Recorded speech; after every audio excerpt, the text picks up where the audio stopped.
Hello good morning दोस्तों, मैं राजेश चौधरी मेरे ऑनलाइन प्लेटफॉर्म पर आपका हार्दिक स्वागत करता हूं। हम आज की क्लास में कुछ बहुत ही खास पढ़ने वाले हैं। उस क्लास में हमने क्या पढ़ा था? हमने पिछली क्लास में हम पढ़ रहे थे प्रतिशतता से रिलेटेड हम पार्ट पढ़ रहे थे।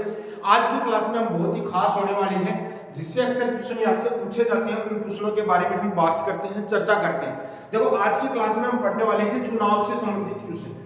चुनाव से संबंधित क्वेश्चन बेसिक फॉर्मेट में क्वेश्चन मैंने बोर्ड पे लिख रखा है, जो आपको दिखाई दे रहा होगा।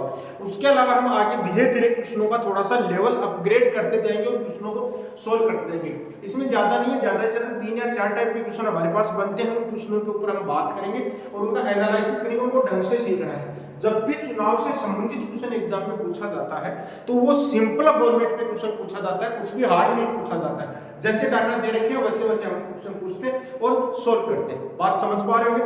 इधर देखना, आपके पास क्वेश्चन को हम 2 तरीके से कर सकते हैं। 2 तरीके से क्वेश्चन को कैसे कर सकते हैं उस चीज को समझने की कोशिश करना। इधर देखना, हमारे पास आज की क्लास का पहला क्वेश्चन दिया हुआ है। एक चुनाव में 2 प्रत्याशियों ने भाग लिया। एक प्रत्याशी ने कुल मतों के 60% मत प्राप्त करके 14,000 मतों से जीत गया। 60% मत प्राप्त किए। इधर देखना, आपके पास एक चुनाव में 2 प्रत्याशियों ने भाग लिया। जब आप अपने पास चुनाव से संबंधित जब भी क्वेश्चन एग्जाम में पूछा जाता है तो वह पूछा जाता है आपके पास 2 प्रत्याशियों के बीच, कभी भी 3 के बीच नहीं पूछा जाएगा। 2 प्रत्याशियों के बीच ही तुलना करके उस क्वेश्चन को सोल्व करना है। तो बहुत ही सिंपल क्वेश्चन आता है, कुछ हार्ड नहीं आता है, बस थोड़ा सा समझना होता है। एक चुनाव में 2 प्रत्याशियों ने भाग लिया। एक प्रत्याशी ने कुल मतों के 60% मत प्राप्त किए और 14,000 मतों से जीत गया।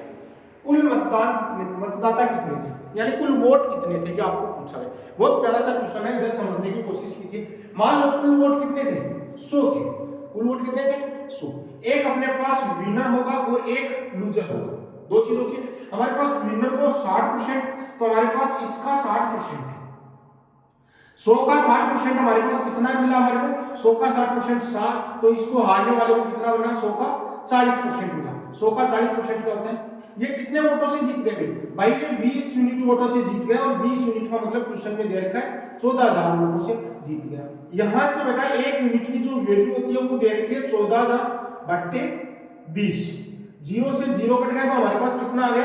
700। आपको पूछा है कुल मतदान। बेटा कुल मतदान 100 यूनिट है, 1 यूनिट की वैल्यू 700 है, तो 100 यूनिट की वैल्यू गुना 700, तो हमारे पास कितने आ जाएंगे बेटा? 700 और ये 2 जीरो, यानी 70,000 मतदाता इस चुनाव में भाग लिया था। मतदाताओं ने मतदान किया था। बात समझ में? देखो सिंपल, मैंने बिल्कुल सिंपल फॉर्मेट में क्वेश्चन लिखा है यहाँ पर। एक चुनाव में 2 प्रत्याशियों ने भाग लिया। एक प्रत्याशी ने कुल मतों के 60% मत प्राप्त करके वह 14,000 मतों से जीत गया। तो कुल मतदाता कितने थे? कुल मतदान कितना हुआ, यह आपसे पूछा जाता है। तो कुल मतदान कितना हुआ? 70,000। बात समझ में? बिल्कुल सिंपल से कॉन्सेप्ट का ऊपर डिपेंड क्वेश्चन है, कुछ भी हार्ड नहीं। बहुत ही सिंपल से डायग्राम से एक छोटा सा एरो से हम डायग्राम क्रिएट करते हैं। आपको पता है मैं जितने भी क्वेश्चन करवा रहा हूँ वो सारे के सारे क्वेश्चन एक निश्चित डायग्राम के ऊपर पढ़ाए जा रहे हैं, तो आपको समझ में आ गया होगा कि क्वेश्चन क्या कहना चाह रहा है। आगे देखिए, हम बात करते हैं आगे के सेकंड क्वेश्चन पे। Second question